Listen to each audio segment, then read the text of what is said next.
This video is brought to you by Dr. Kristen R. Bromley's Guitar Method Book Series and Online Music Academy.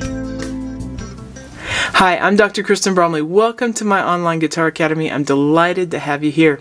In this quick answer episode, I'm going to talk about a type of sheet music, so to speak, that just has the lyrics and the chords. So, in published sheet music, most of the time we'll get the melody written on the staff with the chords written above and the lyrics written below. So that would be a fully notated type of music. But online, if we go searching for examples of some of our favorite songs, and even sometimes in published music, we'll get more of the shorthand version that just has the lyrics and the chords written above. So we don't get any notion of the melody. We also kind of have to know from intuitive ways kind of what the meter or what the feel of the song is.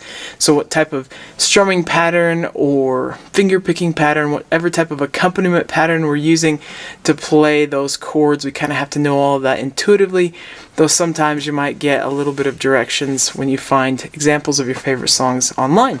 So up here on the board, I have written out the first verse, the refrain of Amazing Grace, classic old hymn that most of us are probably familiar with. So we've got the lines of the lyrics. Amazing grace, how sweet the sound that saved a wretch like me. I once was lost, but now I'm found. Was blind, but now I see. And then up above are the chords, and I've tried to write them a little bit darker so it's obvious here with how it's written on the board. But we have G above Amazing Grace, or Amazing, and then C, Sweet, G, Sound.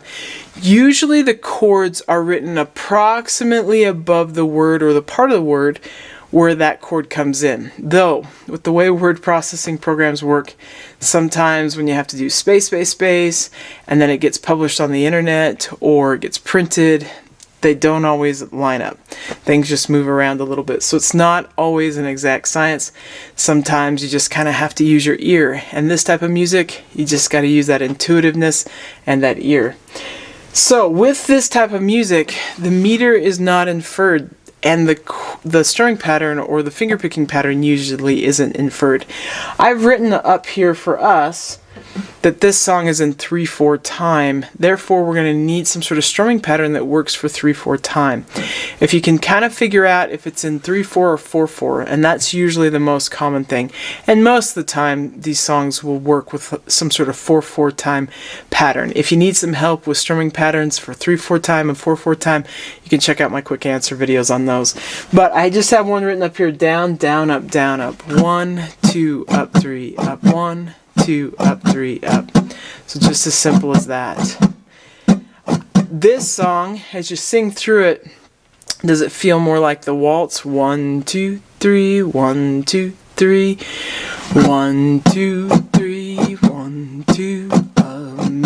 Amazing grace, how sweet. If it was in 4/4 time, amazing grace, how. If I'm struggling to do a 4/4 pattern with that, like I just was, then I know it's not in 4/4 time, and vice versa. So that might be a way to figure that out. You just try out a couple patterns that you're used to using and see if they work. Now for the melody note, because that's another intuitive thing, how do we find where to sing the melody? Now a lot of times you might be singing or playing right along with a recording that you like, and it's in that same key. So sometimes you can just sing it the way you remember it off the record, so to speak, using the old terminology off the MP3, if you're using an MP3. But if you don't know, then chances are, most of the time, the melody starts with one of the notes in that first chord. So in this chord, I could start up high like Amazing Grace, and that actually is where it starts. My ear knows that is on that D and then the G. But what if that didn't work and I tried one of the others, or I wasn't sure? So if I start on this note, Amazing Grace, it's like, ooh, that doesn't quite fit. Then I know that's not the one. Or I could start on Amazing Grace. Ah, that doesn't work, so nope, that one's not it. So I go back to the amaze. Sometimes it won't come out of this chord. Sometimes it comes out of the second to the last chord, especially if it's like the one with a 7 next to it. This is our 5/7 chord, which I won't explain the theory of here, but it just so turns out that starting pitch is in both of those chords. But I could go through those and try and find it. If it's not in the first chord, chances are it's in the second to last chord, if there's some sort of pickup. And if I can find that starting pitch, or maybe I can't quite find that starting pitch in the chord, the one where we're first landing on it with the chord is going to be in there somewhere. And so I can kind of play around until I find it. That's how you can find that melody note. And then we just sort of use our strumming pattern, now that we know what meter it's in, and we use our melody and we just kind of go for it. And so that's what I'll do. I'll play it. If you want to, you can play right along with me. But I know I'm just going to play through it once here. So we'd have Amazing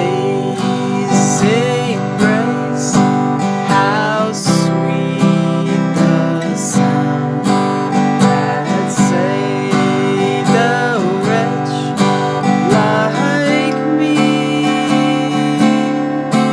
I once was lost, but now I'm found.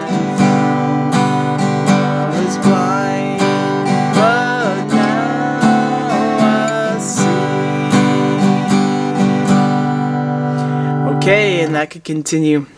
That's an explanation on how music like this works. I hope you're having a blast playing the guitar. Hope to see you again. If you found this video helpful, please hit the like button and subscribe to the channel. For more in-depth lessons and to progress through a free guitar course, check out my Guitar 101 series on YouTube and my guitar method books, which all come with access to hours of in-depth video lessons. You can find more information about me and my products at KristenBromley.com. Take care.